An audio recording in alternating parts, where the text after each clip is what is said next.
Hello and welcome back to the NBA DFS Slate Breakdown for Tuesday, November 12th. We got 8 games on FanDuel and on Draftkings. We'll go over them now. I am your host, Tyler Wiemann, at FlatTyler83 on your DFS sites. Now, let's get into the slate. But before we do, come join us at LionStar. Good old $39.99 per month.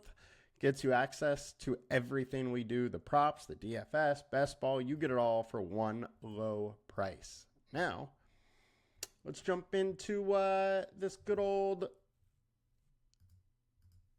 basketball slate where we have 8 games and there's a lot of different injury news. So really need to kind of pay attention to what's going on throughout the day and adjust accordingly. We will try and touch upon as much as we can throughout it, but you can always go to our Twitter where we do post once a day, around noon, kind of an outlook of the slate's injuries, and then 90% of the time we'll then also do an update right before lock on that. Can't always get the update out there on Twitter, but we definitely do on the platform. Now, FanDuel, highest owned point guards. We got Tyus Jones, 22% owned. He's 5,800. 3.5-star alert score. It's versus Utah, so it's a good matchup here. He did play 40 minutes last game. The big thing here is a little bit of an expectation of a couple more minutes and just more usage because there's no Kevin Durant. So he is interesting. I'm definitely going to have some and probably be right around the field on him. Next, we got Mike Conley, 4,600, 20% owned, 3.5-star alert score. I just can't on him. He can get you to 30, but my issue is the minutes just are not there for a real ceiling, and it's the Trailblazers. This game is likely a blowout, and, you're looking at a couple different factors here. One, a guy they're managing his minutes on, and potentially blowout. It's just too many, ifs for me to really want to go with Conley when he's a 0.92 fantasy per minute guy. It's not like he has giant upside as it is. And at 20% owned, it's just too high. There's too many other places to go for me on this slate. Next, we got Scary Terry Rozier. No Jimmy B is the big news here. With no Jimmy Butler, Rozier gets a boost in usage, and he's closer to one fantasy per minute guy.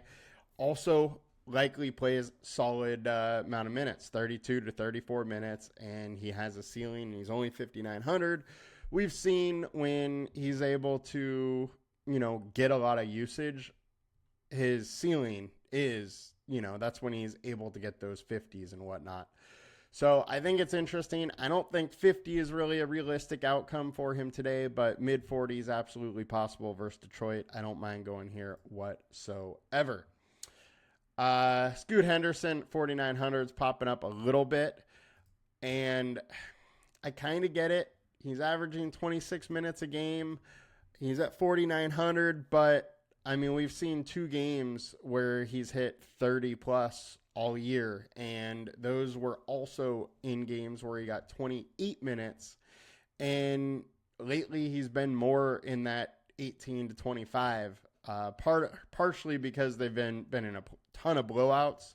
If the game stays closer, maybe he's 28-30, but game likely doesn't stay close, which doesn't bode well for extra minutes going to Scoot. I'm kind of out on him at a little bit higher ownership. Now some pivots. LaMelo Ball, 9.9K versus the Magic. They got no Banchero, so he's in a good spot. This game could stay competitive. It is a slow pace game. Opponent pace is 100. Charlotte Hornets pace is 99.5. They've been tough versus point guard, but LaMelo's pretty solid and can score fantasy points in a lot of different ways. So I'm definitely a little bit interested in him. Also nice that he played 41 minutes last game, but has really been in that 33, 32 minutes most of the time. If he plays more minutes, because they're missing a lot of guys, it would definitely help. And I think most likely outcome is more than 33, but there is that possibility that he's only at 33 again. All right, next. We got to talk about ATL here. They are pretty much without everybody. Trae Young is out. DeAndre Hunter is out. And Bogdan is still out. The team without, say, and add DeJounte Murray in that. I know he's no longer with Atlanta, but it gives us a larger sample size of, comparing what happens when these guys are out. Some of the data looks real bad for this team. And I don't see any way they're going to be able to keep up with Boston.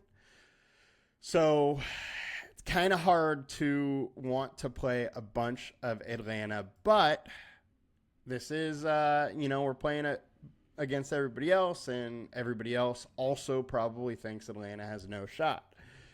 So taking some chances on them is a little bit interesting. Dyson Daniels, I would expect to start at the point guard, but we're not totally sure. I would expect him and I think Matthews to probably start here. But his data without Trae is like 0.5 fantasy point per minute player without Trae. So he's been really bad for Atlanta when Trae is not there.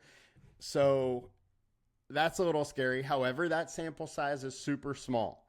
So I'm getting to him at a decent clip when I have him at 1 fantasy point per minute.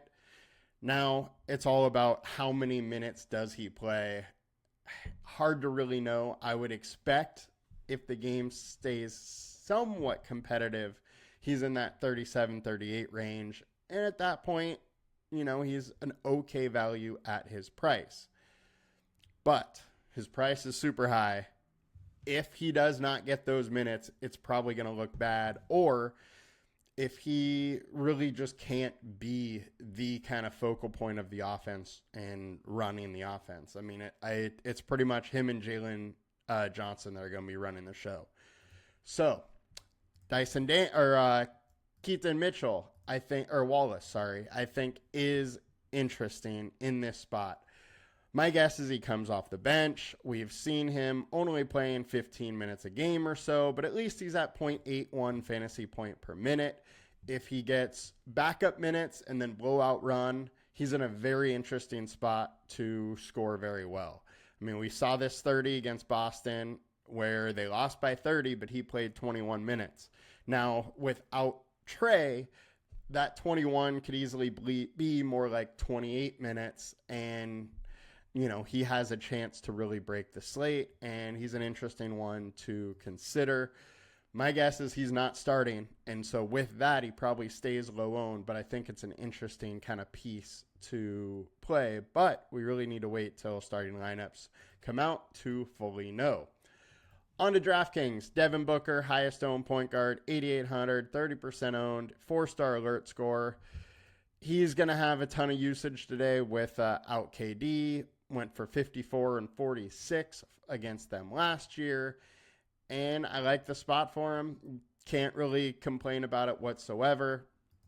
There's a ton of Phoenix players popping up, and Booker's probably priced accordingly. So it's not like you're getting a discount on his price, but his usage is going to come up. And so the chance of him having more of a ceiling game is a little bit more likely.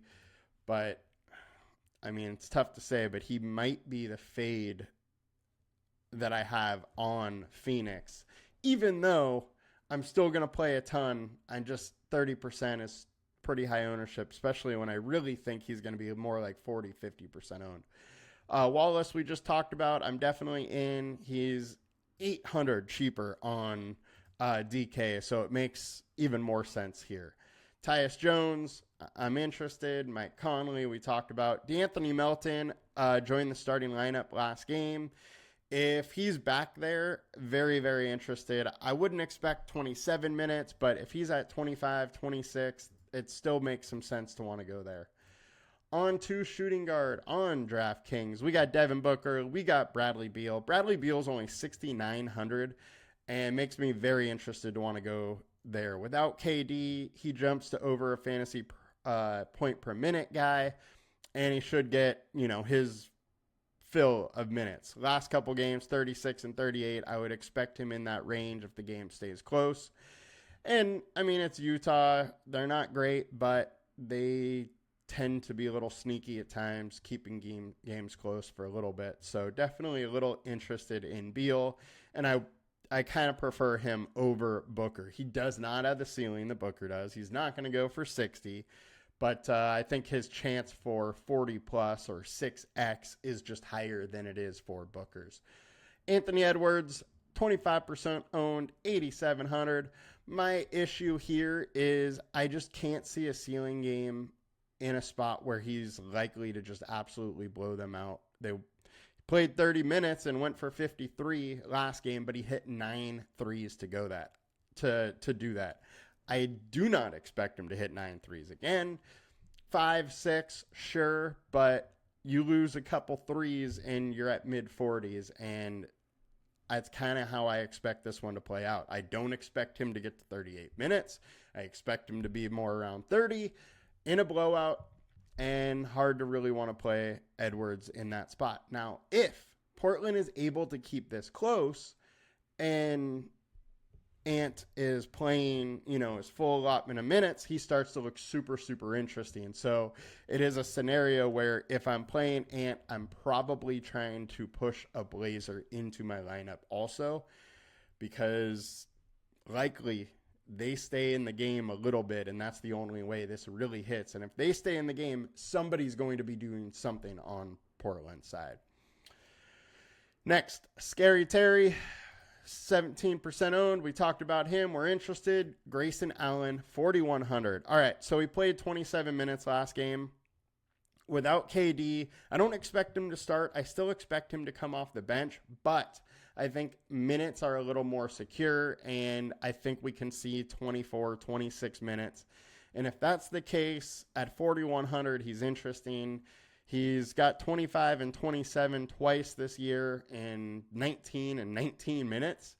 Had 13 and 27 minutes last game, but I think he is good enough to be at least usable. Now, I don't know if a ceiling is there. That's my only thing. Now, he's going to need to play like he did against the Clippers or against Portland, but for 24 minutes to have that ceiling game. Is it possible? Yeah, it's not like Utah is a great opponent. So a little interesting. Just don't want to go super hard on him as he is coming off the bench. Shooting guard on DK. We got D-Book, Brad Beal, Dyson Daniels, Klay Thompson. Klay at 5,100 is interesting. He's going back to Golden State. They're doing a hat giveaway for him, Captain Klay hats, and he's going to be fired up to play his old team. The other thing is Draymond is fired up to play him. I'm interested in this spot. I'm interested in this game, and I think a little chip on his shoulder is only going to be beneficial. So definitely a little interested in Klay. Not going to have a ton, but I might have a lot of Draymond, as chips on his shoulder definitely help. Grayson Allen we covered. He's only 37 here. Very interesting.